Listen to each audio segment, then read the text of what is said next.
욥기서 12장 7절로 말씀 봉독하겠습니다. 이제 모든 짐승에게 물어보라. 그것들이 네게 가르치리라. 공중의 새에게 물어보라. 그것들이 또한 네게 말하리라. 땅에게 말하라. 네게 가르치리라. 바다의 고기도 네게 설명하리라. 이것들 중에 어느 것이 여호와의 손이 이를 행하실 줄을 알지 못하랴. 모든 동식물, 모든 피조물들 다 하나님이 행하시는 것인 줄 다 알고 있다. 근데 누구는 몰라요? 이걸 모르는 족속이 있어요. 그게 바로 인간들이에요. 인간들은 하나님이 하셨다는 사실을 잘 몰라. 오죽하면 이사야가 소도 주인을 알고 구유도 뭘 알고 다 아는데 인간은 이게 정말 참 가장 패역하다고 그렇게 이야기를 했습니다. 인간들이 어찌 보면 가장 배은망덕한 그런 모습을 띠고 있는데 그게 또 인간의 특징 중에 하나죠. 하나님이 그걸 또 일부러 하나님이 또 그렇게 해놓으셨거든요. 네. 제가 아까 이야기하던 중에 애들이 이제 부모들은 애들이 말 안 듣는다고 그렇게 혼도 내주고 이제 그러잖아요. 그런데 부모 말 잘 듣는 애들 치고 또 잘 되는 거 못 봤대요. 그러니까 너무 부모 말씀에 고분고분해도 부모를 못 넘어선대요. 그러면 자기만큼만 살기를 바라면은 그렇게 해도 돼. 그런데 출세하길 바란다면 그렇게 해서는 안 된다는 거죠. 정말 그 아이가 나보다 월등히 더 뛰어나고 더 훌륭하고 더 잘 되려면 때때로 자기를 거역할 수도 있어야 되는 거거든요. 그게 어찌 보면 좀 창의적인 존재일 수도 있습니다. 인간은, 동물들은 쉽게 말하면 본능대로 살아요. 본능대로 사니까 하나님이 그 가르쳐 주신 그 본능을 철저히 잘 알지요. 그래서 그대로 하잖아요. 그러니까 정말 하나님 뜻대로 어길 수가 없는 거예요. 그냥 그대로 살아가요. 근데 인간은 그렇지 않아요. 인간은 아주 독특해요. 때로는 하나님까지 거역해요. 그런데 부모들을 거역하는 거야 어찌 보면 여사예요. 여사할 수 있고, 그러니까 그걸 그렇게 이해를 하셔야 돼, 부모들이. 그러니까 속상해하지 말고, 아, 저놈이 나보다 더 잘 되려고 저러는구나. 더 훌륭하게 되려고 저러는구나 라고 생각을 한다면 좀 봐줄 수 있는 거죠. 모든 동식물들은 정말 자연에 순종하는 것 같고, 그 자연에 순종한다는 말이 결국은 하나님의 뜻에 절대적으로 순복하고 있어요. 하나님 뜻도 알고 있고, 그런데 인간만은 말을 안 듣는다. 예. 그러니까 그런 원리로 이야기하지 말라 그 말이죠. 그런 원리로 얘기하지 말아라.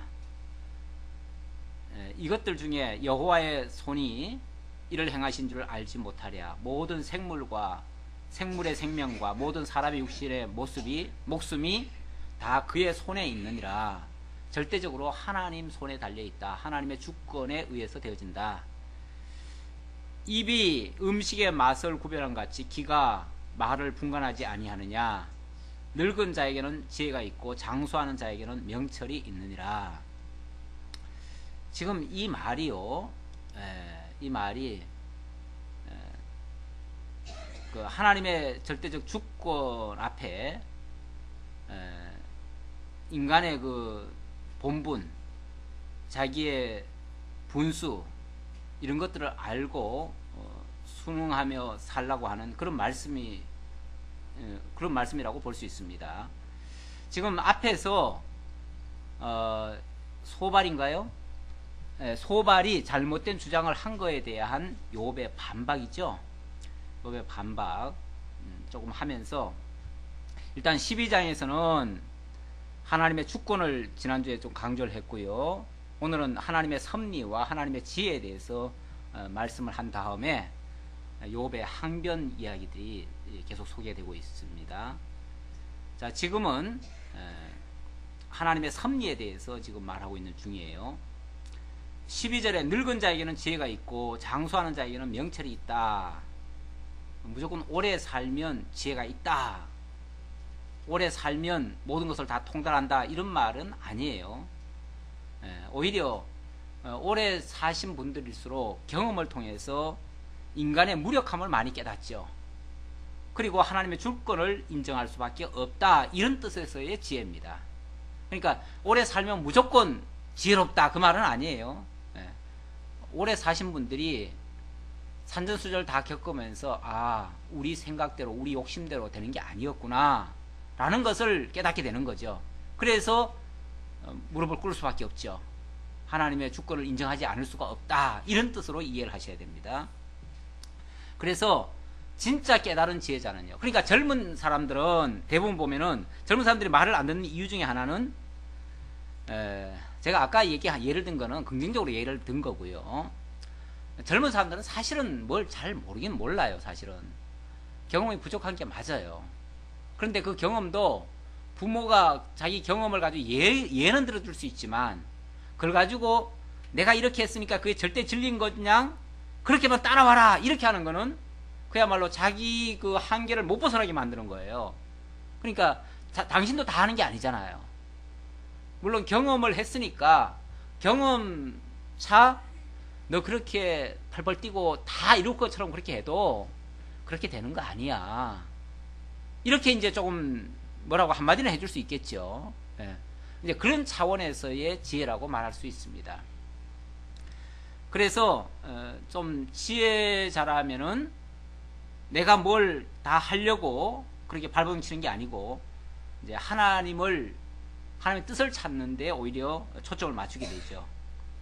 그래서 그 진짜 지혜는 여호와를 아는 것이 지혜예요. 그를 경외하는 것이 명철이라고 했잖아요. 그러니까 여기 지금 지혜와 명철 얘기할 때 오래 살았기 때문에 경험이 많기 때문에 지혜롭다.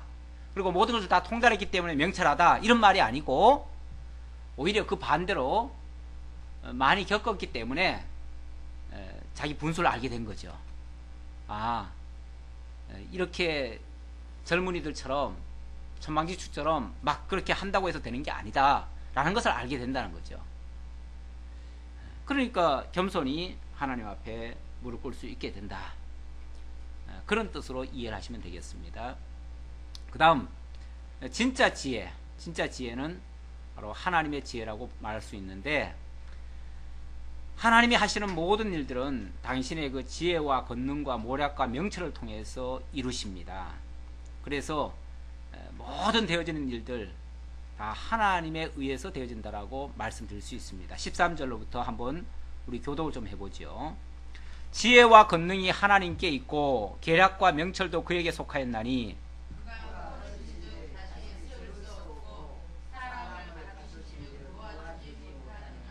그가 물을 막으신즉 곧 마르고 물을 보내신즉 곧 땅을 뒤집나니 능력과 지혜가 그에게 있고 속이는 자와 속이는 자가 다 그에게 속하였으므로 모사를 벌거벗겨 끌어가시며 재판장을 어리석은 자가 되게 하시며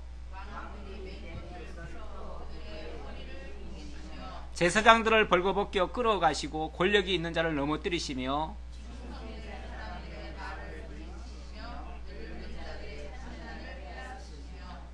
우선 그만큼 읽어봅시다. 모든 지혜와 권능, 계략과 명철 다 하나님께 속했다. 그렇기 때문에 하나님이 허르신 것을 인간이 다시 세울 수 없고 하나님이 가두시면 놓아줄 자가 없다. 결국 하나님의 주권에 의해서 되어지기 때문에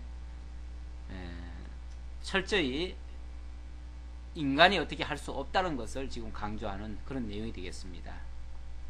그렇기 때문에 이 말을 하는 의도는 설령 누가 좀 잘못됐다 할지라도 그것을 누구 때문에 이렇게 했다, 또 누가 뭘 잘못했기 때문에 이랬다 라고 원망하고 정죄하고 심판하고 판단하고 이러지 말라, 이런 뜻으로 지금 얘기하는 거예요.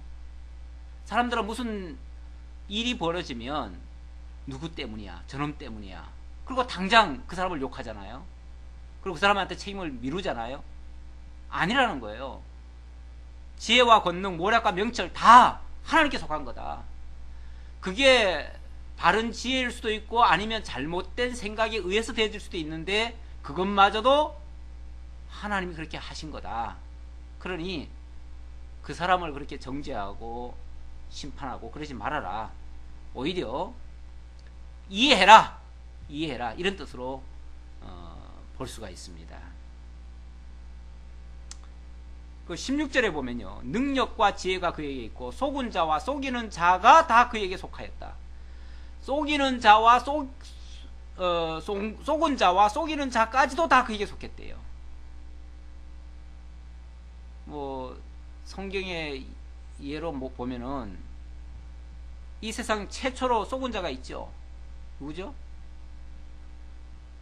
아담.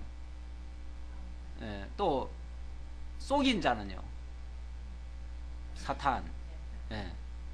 그러니까 억울하게 당한 자도 하나님께 속했고, 그렇게 악하게 사용된 자도 하나님께 속했고, 지금 다 하나님께 속했다. 많은 사람들이 좋은 것은 다 하나님이 하셨다고 인정을 해요. 대부분 좋은 거는 다 인정을 해요. 근데 뭐 잘못된 거, 악한 거, 속이는 거, 이런 거는 하나님이 하셨다는 걸 인정을 못하죠. 물론 하나님이 하셨다는 얘기가 아니죠.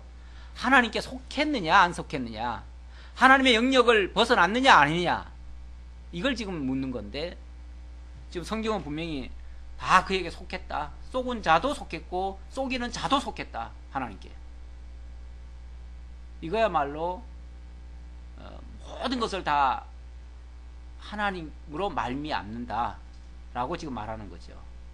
이제 기존의 생각을 바꾸는 말입니다. 그러니까 앞에서 소발은 쉽게 말하면 너는 잘못했고, 그러니까 너가 지금 벌 받는 것이고, 너는 결국 사단에게 속아가지고 사단의 종로로 사는 것이고, 그러니까 다 네 탓이다, 이런 식으로 지금 얘기를 하니까 그게 아니다, 다 하나님에 의해서 지금 되어지는 일이다 라고 지금 이원론적으로 얘기를 하니까 이론론적으로 지금 대답을 하는 거죠. 거기에 대한 답변이라고 말할 수 있어요. 그러면서 예를 들기를 이제 몇 가지 예를 들은 거예요. 모사를 벌거벗겨 끌어가는 것, 재판장을 어리석은 자가 되게 하는 것, 왕들이 맨 것을 풀어서 허를 동이는 것, 제사장이 그 얘기인가? 똑같은 얘기인가? 제사장을 벌거벗겨 끌어가시고 권력이 있는 자를 넘어뜨리고 충성된 사람들의 말을 물리치고 늙은 자들의 판단을 빼앗고 귀인들에게 멸시를 쏟고, 강한 자의 띠를 풀고 어두운 가운데서 은밀한 것을 드러내고 죽음의 그늘을 강명한 대로 나오게 하고 민족들을 커지게도 하고 다시 멸하기도 하고 민족들을 널리 퍼지게도 하고 다시 끌려가기도 하고 총명을 빼앗기도 하고 방황하게도 하고 빛 없이 캄캄한 데를 더듬게 하시며 취한 사람같이 비틀거리게 하시느니라. 이 모든 것을 하나님이 하시는 거다. 물론 그 과정적으로는 누구를 통해서 해요? 사단을 통해서, 악한 자를 통해서 해요. 하는데 결국 하나님이 그렇게 하도록 했기 때문에 되어지는 거다라고 지금 얘기를 하는 거죠. 이 말은 물론 욥의 어찌 보면 변명일 수도 있고 욥에게 공격을 하기 때문에 그게 아니다, 다 하나님에 의해서 되어지는 일이다라고 지금 답변을 하는 내용이죠. 그래서 욥의 그 신관과 다른 사람들의 그 신관이 다르다는 것을 알 수도 있습니다. 이걸 통해서 구분이 분명히 됩니다. 다른 사람들은 선과 악을 나눠놓고 선은 하나님께 속한 것, 악은 사탄에게 속한 것, 철저하게 이원론적으로 해석을 합니다. 그런데 욥은 모든 것이 다 하나님으로 말미암았다. 원래 그 선악이라고 하는 개념 자체가 하나님 여호와의 주권을 계시하기 위한 수단입니다. 원래 하나님이 선하고 악하고 이런 분이 아니에요. 그렇죠? 선악이라고 하는 거는 하나님이 정하시기 전까지는 없었던 거예요. 그렇잖아요. 하나님이 이건 악하다, 선하다 하니까 선도 있고 악도 있고, 그로 말미암아 파생된 것이 죄도 있고 범죄도 있는 거죠. 처음부터 죄가 있었던 게 아니잖아요. 우리야 뭐 선악이라는 개념은 잘 모르겠고, 보통 이제 죄라고 하는 거는 많이 하잖아요. 세상에서 말이에요. 세상에서 뭘 죄라고 합니까? 요즘도 보면은 뭐 어떤 도박이라든지 아니면 술집 같은 데도 보면 좀 유사 술집 같은 데가 있어요. 그런 것들을 제대로 잡아서 처벌을 못 합니다. 왜냐하면 거기에 대한 법이 없대요. 매번 보면은 법이 없어요. 그래서 좀 이렇게 나쁜 쪽에 있는 사람들, 물론 그건 법을 이용하는 사람들이에요. 그런 사람들이 꼭 깡패하고 이렇게 많이 연루돼 있는데, 그런 사람들이 꼭 보면 무슨 짓을 하냐면 법에 걸리지 않을 짓만 해요. 그러면서 돈 벌 수 있는 일, 법에 걸리지 않고 돈 벌 수 있는 일이 있어요. 오락실 같은 것도 한때 그랬었고요. 바다 이야기도 한때 그랬어요. 그런 것들이 법에 안 걸려요. 그걸 잡아넣을 법이 없어요. 그런데 이제 물론 나중에 그 법을 만들죠. 만들어가지고 처벌을 해요. 그러면 그때는 이미 다 빠져나갔어요. 그 누가 잡혀 들어가냐면 마지막 탄 사람. 아, 저거 하니까 돈 벌더라 해가지고 뒤늦게 뛰어든 사람이 있어요. 그 사람들은 어떻게 보면 선량한 사람들이에요. 남들 돈 버는 거 보고 뒤늦게 뛰어들어간 거예요. 그 사람들은 줄 것도 다 주고 들어갔어요. 그런데 시작하려고 하면은 단속이 들어와요. 그때는 이제 법이 만들어진 거예요. 이미 한탕 다 해먹고 떠나간 사람들이에요. 그러니까 악한 사람들은요, 먼저 그런 식으로 법을 이용을 합니다. 지금 내가 말하고자 하는 거는 법이 없으면 세상에서도 죄를 정할 수가 없다. 그 얘기 하려는 거예요. 법이 없으면. 그 말은 법이라고 하는 것이 정해지니까 비로소 죄라고 하는 것도 드러난 거예요. 마찬가지로 하나님이 선하다 악하다 하는 어떤 개념을 하나님이 제정해 놓지 않으면은 그 전까지는 아무것도 없는 거예요. 그냥. 예. 그런데 하나님이 성경에 보니까 천지를 창조해 놓고 모든 걸 다 지어 놓고, 야, 정말 참 좋다 그러셨단 말이에요. 보시기에 참 좋다고 했어요.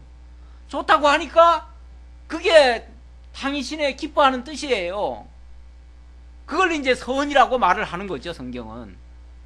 좋았더라, 착했더라, 이게 이제 선이라고 하는 단어로 이제 나온 거예요.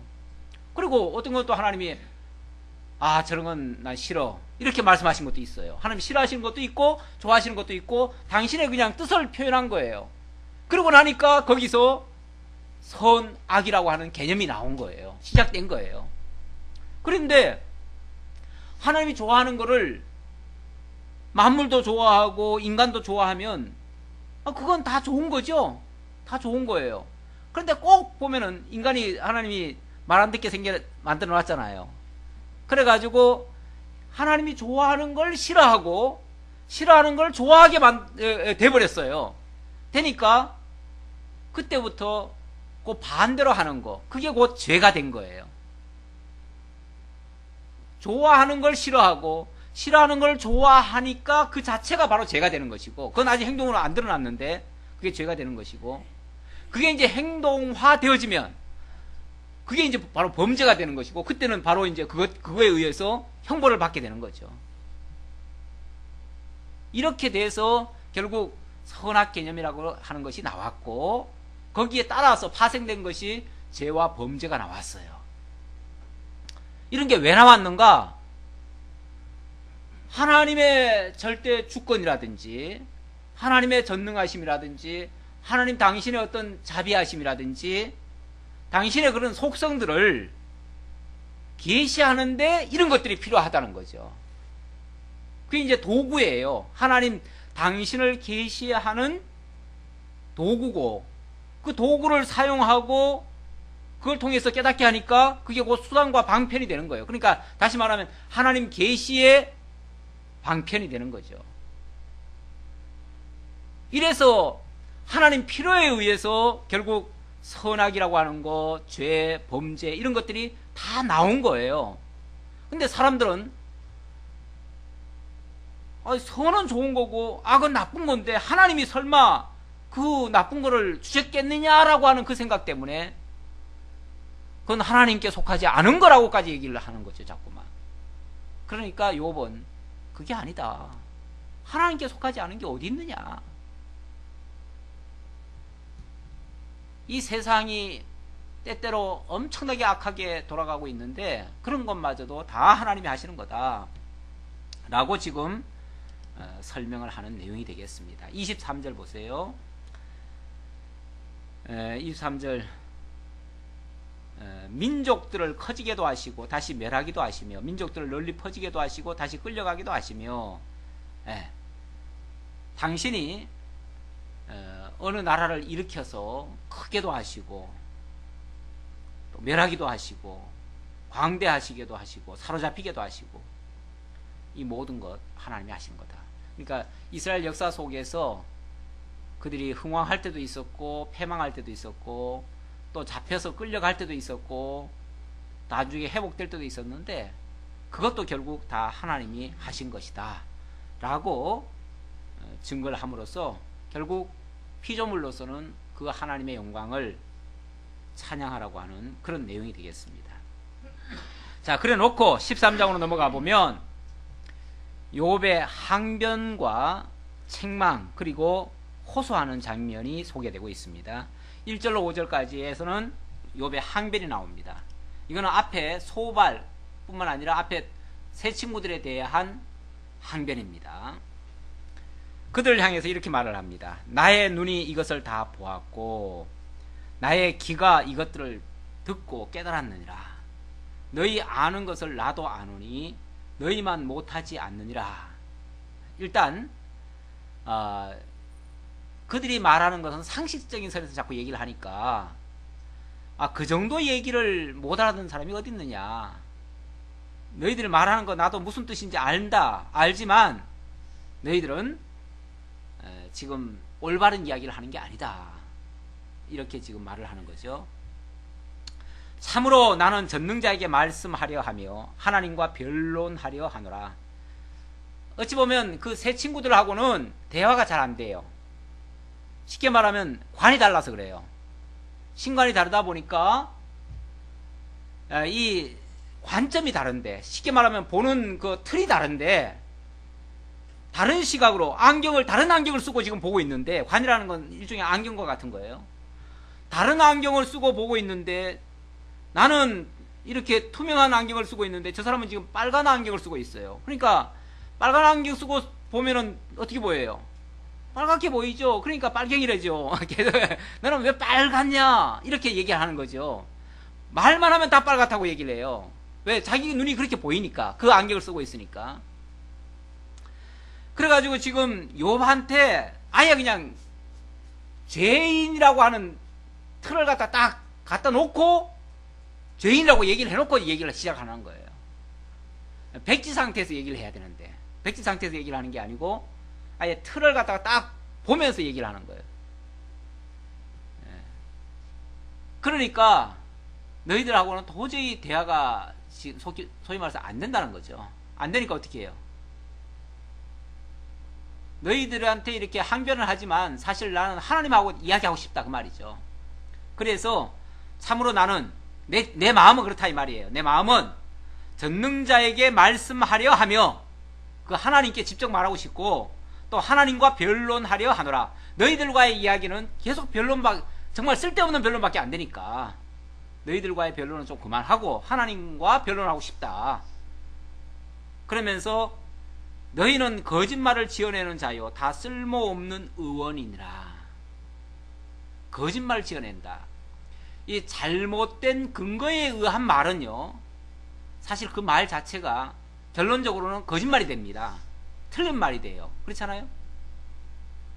그러니까 전제를 어디다 두고 하느냐에 따라서 참말이 될 수도 있고 거짓말이 될 수도 있어요.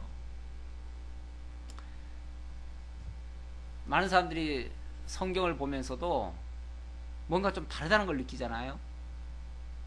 왜 똑같은 말씀을 놓고 저렇게 달리 얘기할까? 그래서 그냥 뭐 사람들마다 다 지 좋은 대로 지 아는 대로 그냥 얘기하는 거야. 어떻게 다 똑같겠어. 그리고 그냥 통상적으로 넘어가는데 그 다른 이유는 다른 게 아니고요. 틀이 달라서 그래요. 관이 달라서 그래요. 보는 관점이 달라요. 그러니까 전제가 잘못된 거죠. 그러니까 어디에 근거를 했느냐. 그러니까 무슨 얘기를 하면 그 얘기 자체만 가지고 판단할 게 아니라 그 사람이 지금 어떤 시각에서 이 말을 하는가가 중요해요. 물론 우리가 여러 말을 하다 보면은 때때로 말에 실수는 있습니다. 그러니까 말 실수 꼬투리 잡아가지고 얘기하면 안 돼요. 그렇죠? 근데 보면은 꼭 보면은 말 꼬투리 잡고 다들 얘기를 하더라고요. 본질은 놔두고, 본 뜻은 놔두고, 꼭 말 한두 마디 실수한 거 붙잡고 그거 가지고 그냥 늘어지면서 얘기하는 경우가 많아요. 요즘 이제 정치 계절인데, 정치인들에게서도 그런 거 많이 보여요. 맨 싸우는 게 보면, 진짜 중요한 핵심 가지고 싸우는 게 아니에요. 누가 뭐 무슨 말 했는데, 말 중에 무슨 말 한마디 한 게 있어요. 그럼 말 붙잡고 꼬리 물고 늘어져요. 네. 그러니까 참 어떨 때는 되게 억울하죠. 네. 본 의도가 그게 아닌데, 내가 말하려는 의도는 그게 아닌데 자꾸 왜곡해가지고 그냥 비스무리하게 이제 들리기나 했으니까 그렇게 들어버리면은 뭐 듣는 사람이 그렇게 들었다는데 말하는 사람이 무슨 의미가 있어요? 들은 사람이 그렇게 들었다는데. 그러니까 할 수 없이 그냥 그렇게 들었으면 할 수 없다 그리고 그냥 억울해도 당할 수밖에 없는 거죠. 네, 우리도 말을 하다 보면은 그런 예가 상당히 많습니다. 자, 그러면서 이렇게 결국 기본 틀이 잘못되어 있으면, 관점이 잘못되어 있으면 결국 거짓말을 지어내는 것밖에 안 되고, 그렇다면 쓸모없는 의원이 된다. 의사가 진단을 잘못했어요. 잘못해놓고 처방을 열심히 해요. 치료를 열심히 해요. 그러면 열심히 하면 할수록 그거는 오히려 안 하기만도 못합니다. 잘못 처방하는 거니까. 그래서 의사가 바르게 판단하지 못하고 치료를 해버리면 이건 아주 큰 사고가 납니다. 의료사고가 나요. 그래가지고 결국 그 사람을 망치게 되는 결과가 되죠. 그런 의원은 쓸데없는 의원, 쓸모없는 의원이 된다. 의원은 이제 의사를 얘기하는 거죠. 쓸데없는 의사가 된다. 너희가 참으로 잠잠하면 그것이 너희의 지혜일 것이니라.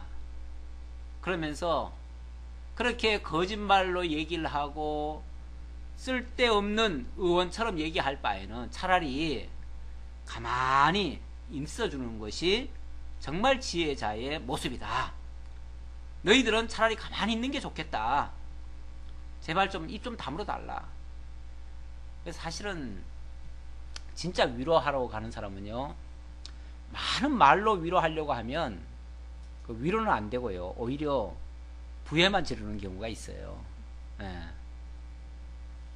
차라리 가만히 내버려 두면, 그러니까 또 아예 내버려 두려면은 또 아예 또 매정한 사람이라고 보여지고요. 그러니까 신방은 하되 말을 많이 안 하는 게 좋죠. 말을 많이 안 하고 가능하면 좀 들어주고 그 입장을 좀 헤아려주고 그 형편을 그냥 이해를 해주면 그게 어쩌면은 가장 지혜로운 신방이 될 수가 있어요. 지금 욥은 새 친구들을 보고 그걸 주문하는 거예요. 너희들은 괜히 너희들 뭐 처박한답시고 이렇게 저렇게 자꾸 주장하면 그게 오히려 거짓말 지어내는 것밖에 안 되고 나한테는 쓸모없는 의원이 되니까 차라리 좀 가만히 있어 달라. 그게 나를 돕는 것이고 나를 위로하는 것이다. 라고 지금 말을 했습니다. 자, 그 다음 6절로부터 19절. 그럼에도 불구하고 저들이 계속해서 자꾸만 말을 하니까 거기에 대해서 좀 책망을 하는 소리입니다.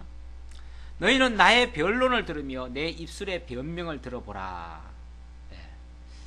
자, 그러면서 내 얘기 좀 들어봐라. 너희들 자꾸 주장하지 말고 내 얘기 좀 들어봐라. 너희가 하나님을 위하여 불의를 말하려느냐? 그를 위하여 속임을 말하려느냐?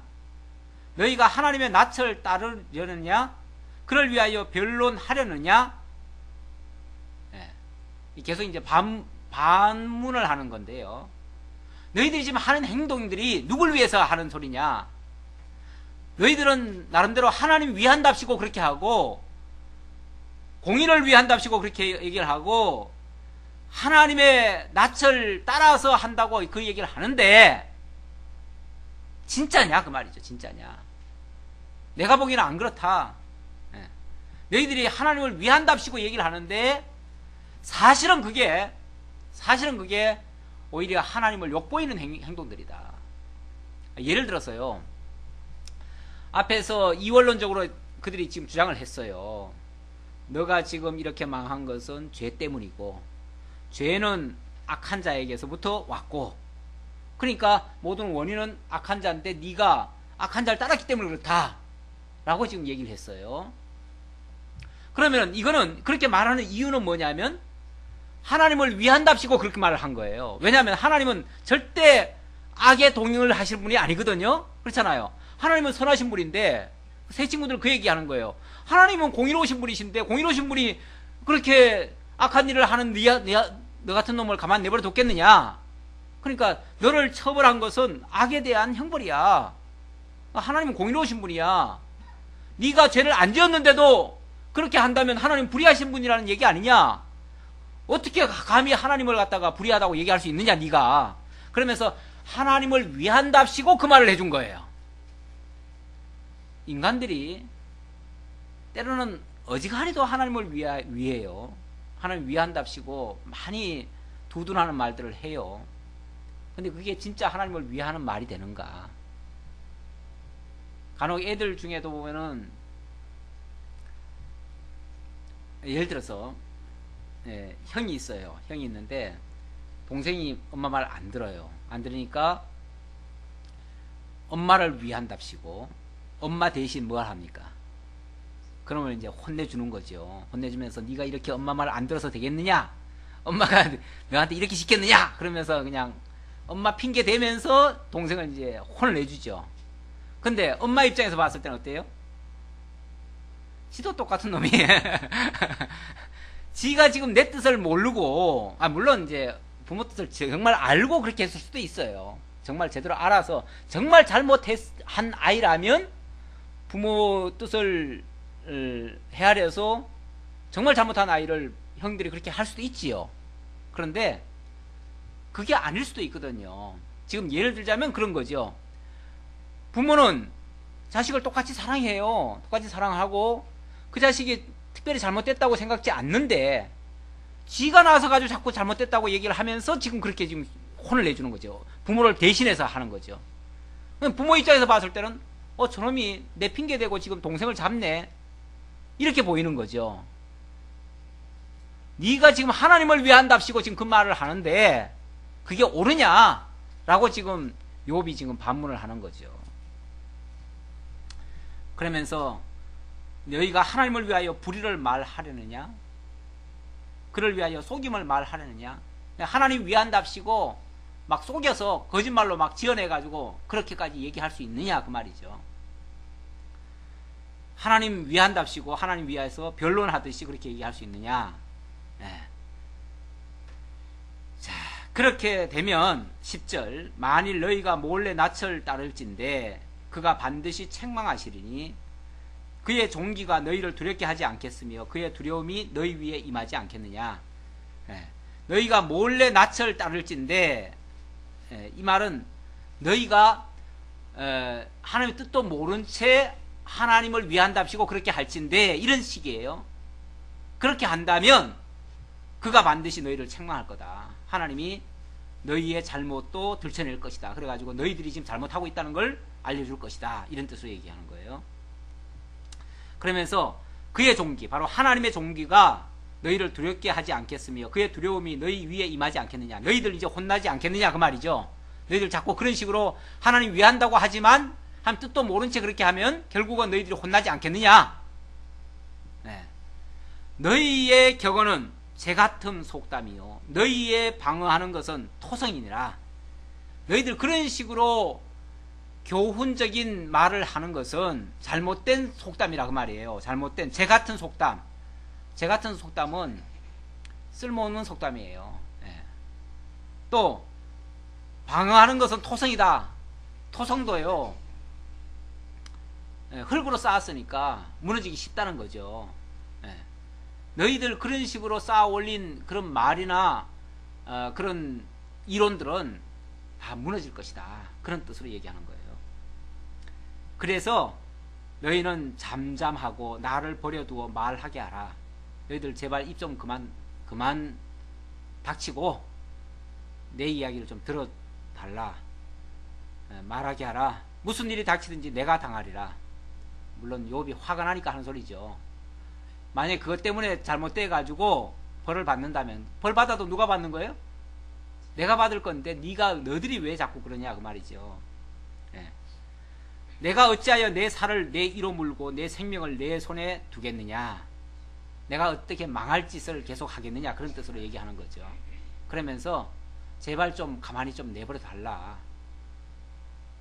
예, 듣기에 따라서는 망해도 내가 망할 거니까 이런 뜻이에요. 망해도 내가 망할 거니까 혼나도 내가 혼날 거니까 너희들은 좀 가만히 내버려 두고 오히려 너희들이 하는 것이 지금 잘못됐으니까 너희들이 잘못된 것을 너희들은 입을 좀 닥쳐달라. 이런 식으로 얘기를 했습니다. 자, 그 다음 15절입니다. 그가 나를 죽이시리니 내가 희망이 없노라. 이건 현실적인 얘기입니다. 현실적으로 정말 이제 곧 죽을 상태죠. 죽을 모습이죠. 그런데 여러분 각주가 있습니까? 그 단어에 각주에는 뭐라고 되어 있습니까? 그가 나를 죽이실지라도 나는 그를 의뢰하리니. 예, 여기 각주에는 좀 달리 설명이 되어 있어요. 그가 나를 죽이실지라도 나는 그를 의뢰하겠다 이런 뜻이죠. 그 말은 죽는다 할지라도 그거 나는 하나님을 의지하는 데는 변함없다 그 말이에요. 그러니까 죽는 것을 두려워하지 않고 오히려 뭐 지금 너무 고통스럽다 보니까 죽음은 오히려 죽여주시면 고맙다고 지금 생각하는 사람이에요. 그렇죠? 예. 그러니까 설령 죽인다 할지라도 나는 그거 가지고 원망하거나 불평하거나 이러지 않겠다. 그런 뜻으로 얘기하는 거예요. 그러면서 그래서 이제 그의 앞에서 내 행위를 아뢰리라. 그래도 할 말은 해야지요. 죽을지라도. 그래서 이제 말하겠다는 얘기예요. 경건하지 않은 자는 그 앞에 이르지 못하나니 이것이 나의 구원이 되리라. 그렇죠. 만약에 죄인이라면 하나님 앞에 말도 못 꺼내고 뭐 할 수밖에 없어요? 망할 수밖에 없지요. 너희들은 내 말을 분명히 들으라. 내가 너희 귀에 알려줄 것이 있느니라. 보라, 내가 내 사정을 진술하였거니와 내가 정의롭다 함을 얻을 줄 아노라. 이건 또 무슨 얘기입니까? 자, 욥은 물론 자기도 의롭다라고 자처하지는 않습니다. 그러나 그렇다고 해가지고 하나님을 거역하고 고의로 대적한 일은 한 번도 없었습니다. 하나님을 따르기로 맹세하고 결심하고 그렇게 살던 중에 지금 어려움을 당하고 있거든요. 예. 그러니까 물론 그것이 하나님의 절대 주권에 의한 것이고 하나님의 어떤 뜻에 의해서 되어진다라고 믿습니다. 그렇기 때문에 그 일 자체도 물론 잘못되지 않았고요. 또 욥이 그런다고 거기에 대해서 뭐라고 한다 해서 그게 또 잘못된 것도 아니라고 또 생각을 하고 있습니다. 그래서 자기는 그런 일을 당하고 거기에 대해서 이렇게 말을 한다고 해서 그게 잘못됐다고 생각지는 않는다라고 지금 말을 하는 거죠. 그러면서 나와 변론할 자가 누구이랴. 그러면 내가 잠잠하고 기운이 끊어지리라. 그러면서 정말 내가 진짜 잘못됐다는 사실을 나에게 제대로 알려준다면 자기는 잠잠하겠다. 그리고 기운이 끊어지더라도, 다시 말하면 죽더라도 거기에 대해서 누구도 원망하지 않고 그렇게 하겠다. 달게 받겠다. 그런 뜻으로 얘기를 하는 겁니다. 사실 인간적인 생각으로는 죽기를 소망하죠. 죽기를 소망합니다. 소망하는데 그래도 왜 이렇게 고통을 당해야 되는지를 알고 싶어가지고 그것 때문에 사실은 말을 꺼낸 거죠. 자기가 무슨 하나님을 대적하려고 한 말이 아니에요. 너무 고통스럽다 보니까 하나님 차라리 이렇게 고통당할 바에는 죽는 게 낫지 않겠습니까? 라고 얘기를 했고, 또 죽더라도 왜 이렇게 고통을 당해야 되는지에 대한 이유라도 좀 알고 싶어가지고 그걸 가지고 하나님 제가 이 한마디 말씀드리려고 하는데 하나님 좀 용서하시고 들어달라고 그렇게 양해를 구하고 하나님 앞에 지난번에 얘기를 했지요.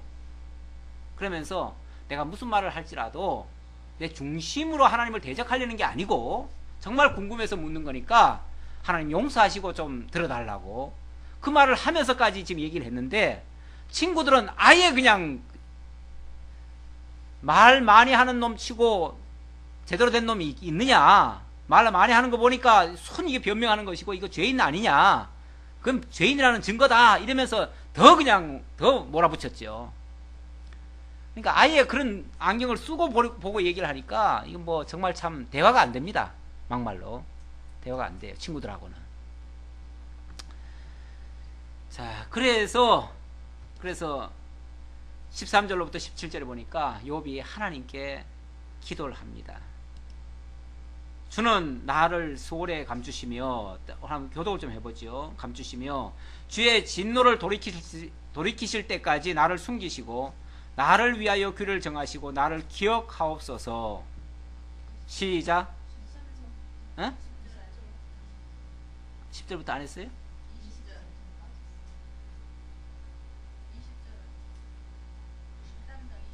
13장 20절이에요? 아, 그래요? 아, 제가 빼먹었네요. 죄송합니다. 13장 20절.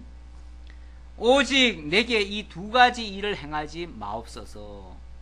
그리하시면 내가 주의 얼굴을 피하여 숨지 아니하오리니. 시작. 주의 손을 내게 대지 마시오며 주의 위협으로 나를 두렵게 하지 마실 것이니이다.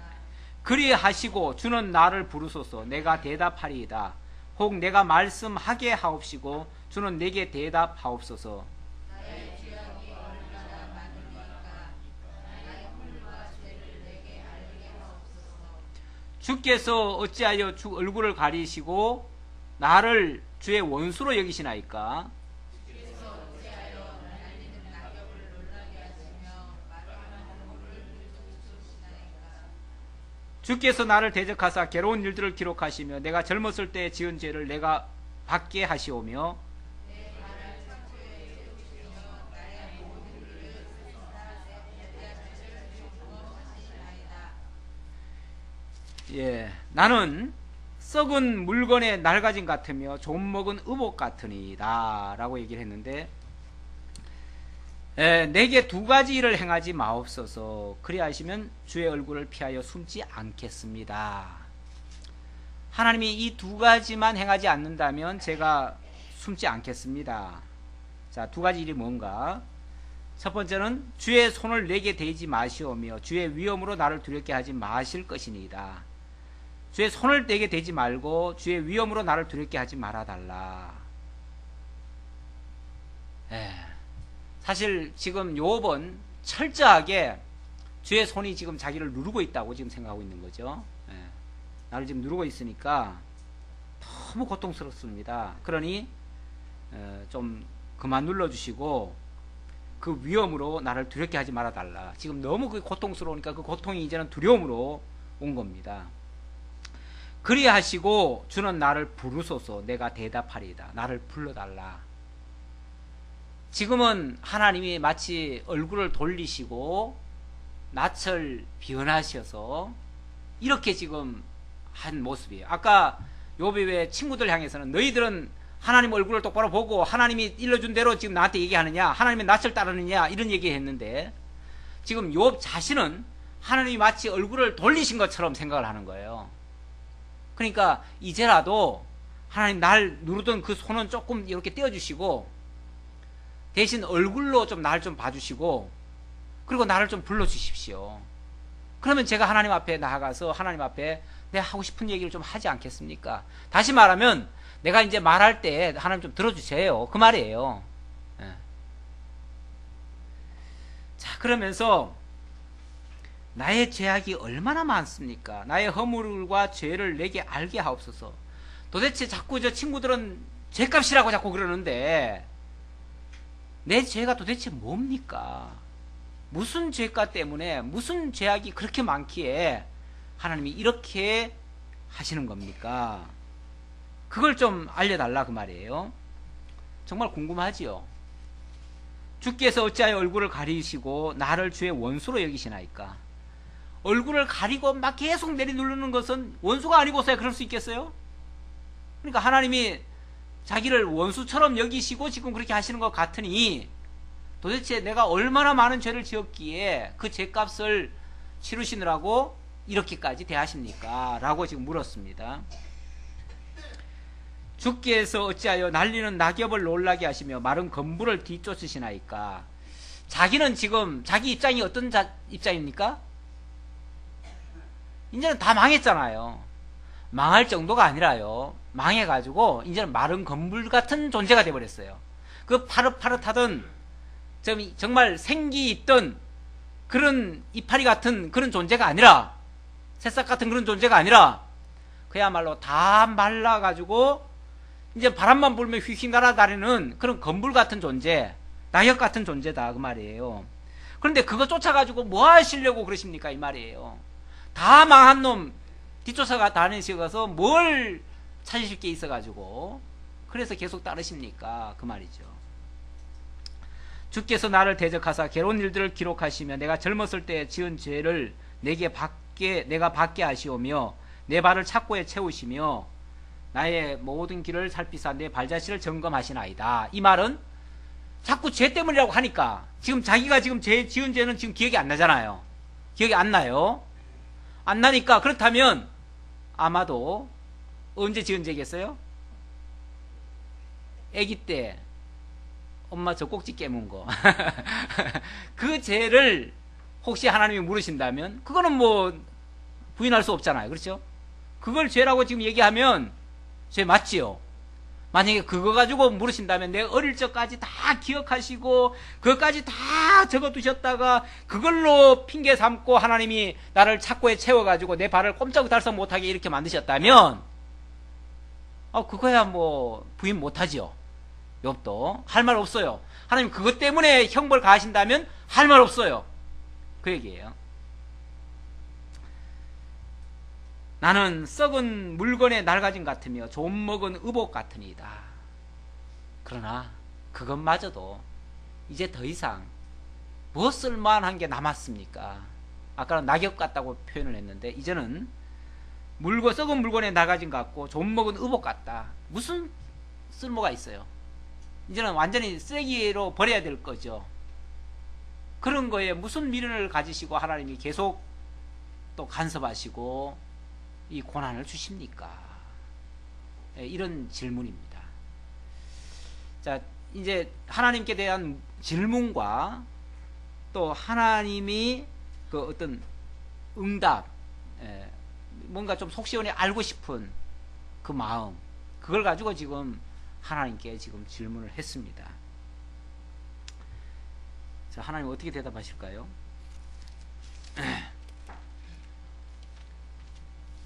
근데 사실 욥도 완전 무결한 사람은 아니죠. 물론 성경에서는 이제 예를 드느라고 이 사람은 동방의 의인이었다 이렇게 이제 얘기를 한 거죠. 그거는 나중에 장차 참 의인으로 오실 예수 그리스도를 예표하는 인물로서 하나님이 계시적 차원에서 그런 사람을 소개했지만 실제의 욥은 실제 인물 아닙니까? 그렇죠?